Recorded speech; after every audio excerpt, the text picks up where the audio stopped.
something about this case has people across the internet feeling like the story keeps getting darker the more you look at it. What started as a missing teen investigation suddenly exploded into something far bigger when authorities discovered that the remains of 15-year-old Celeste Rivas Hernandez were found inside an impounded Tesla registered to rising singer D4VD. That single detail alone turned the situation into national news overnight.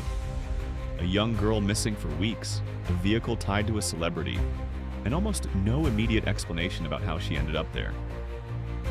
From the very beginning, the timeline didn't make sense to people, and the silence around certain details only made the questions louder.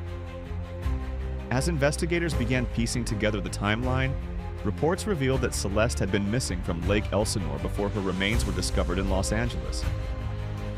The Tesla had been impounded earlier, and when authorities eventually searched the vehicle, the discovery shocked even seasoned investigators. The public reaction was immediate.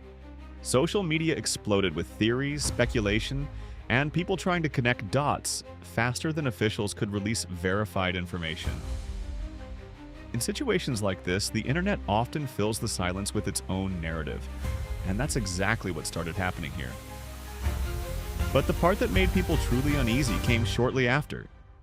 Instead of the usual updates that follow high-profile investigations, something unusual happened. A judge granted a request from investigators to place a hold on the medical examiner's report. That means key details about Celeste's passing, including the official cause and timeline, cannot be publicly released yet.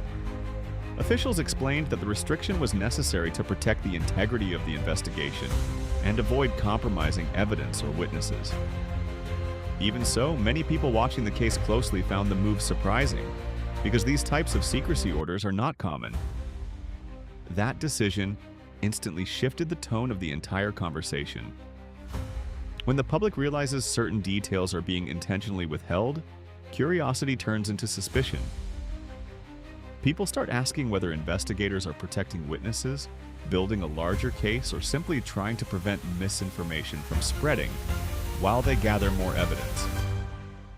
Whatever the reason, the secrecy added another layer of mystery to an already disturbing situation. Then attention turned to another location connected to the case, the home where the artist had reportedly been staying.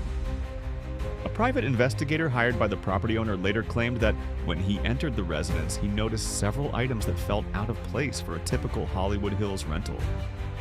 According to his description, some of the equipment inside looked more like tools you might find on rural land or a farm, rather than inside a luxury home in the city.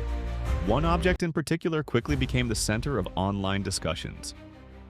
The investigator said he found what appeared to be a high-temperature burn cage, a type of device normally used to incinerate debris or waste in agricultural settings. Reports indicated that the device was still packaged and had not been used, but its presence raised questions among people following the case. The investigator also claimed that the packaging had been delivered under a different name, which only fueled more speculation online. Now it's important to understand that the presence of an item alone doesn't prove what it was intended for. Investigations exist precisely to determine context, timelines, and intent. Still, when people see a series of unusual details appearing in the same story, it naturally triggers concern. In this case, the discovery of the vehicle, the secrecy around the medical examiner's report, and the reported items inside the home combined to create a narrative that many observers found difficult to ignore. Another detail mentioned by the investigator was the presence of a chainsaw inside the residence. Again, tools like that can exist for completely normal reasons, from landscaping work to property maintenance. But in a situation already filled with unanswered questions, even ordinary objects can take on a different meaning in the public imagination. That's one of the challenges investigators face in high-profile cases. Every piece of information becomes amplified and interpreted in ways that may or may not reflect the actual evidence. While the internet focused heavily on those details, authorities were quietly continuing their own process. Reports confirmed that search warrants were executed and that investigators collected electronic devices during searches connected to the case. In modern investigations, digital data can be one of the most important pieces of evidence.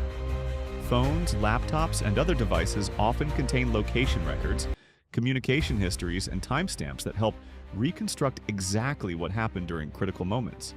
At the same time, prosecutors began using another tool often seen in complex investigations, a grand jury review.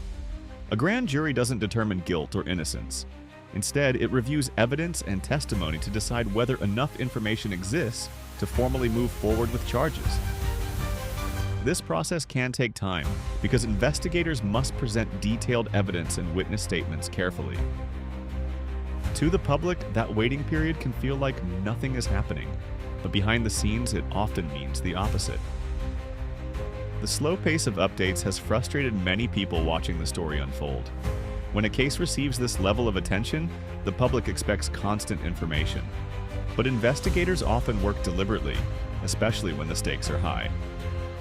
Charging someone too quickly without a fully developed case can lead to major problems later in court. That's why prosecutors often wait until they feel confident they have the strongest possible evidence before making major moves. Another challenge investigators have faced is the spread of misinformation. In the days following the discovery, several rumors began circulating online about the condition of Celeste's remains and other details about the case. Authorities later addressed some of those claims directly, explaining that certain widely shared stories were not accurate.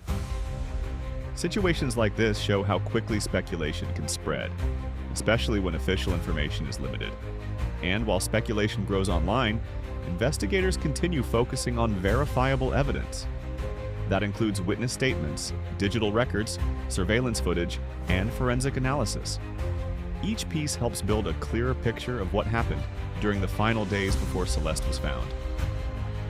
The secrecy order placed on the medical examiner's findings also suggests that certain details may play a significant role in the legal process once the investigation reaches the next stage. For now, the case remains active and many questions are still unanswered. Authorities have not publicly released the full timeline of events, and the grand jury review continues to determine whether the evidence gathered so far will lead to formal charges. What is clear is that investigators believe the case is serious enough to require careful handling and limited public disclosure. As the weeks pass, the focus remains on uncovering the truth about what happened to Celeste. Cases like this often unfold slowly before reaching a moment where new evidence or testimony changes everything. Until that happens, the public will continue watching closely, trying to understand how a situation that began with a missing person report evolved into one of the most talked about investigations in the country. And the biggest question still hanging over the entire story is the same one people have been asking since the very beginning. When all the details finally come out, will the truth be simpler than people expect, or far more disturbing than anyone imagined?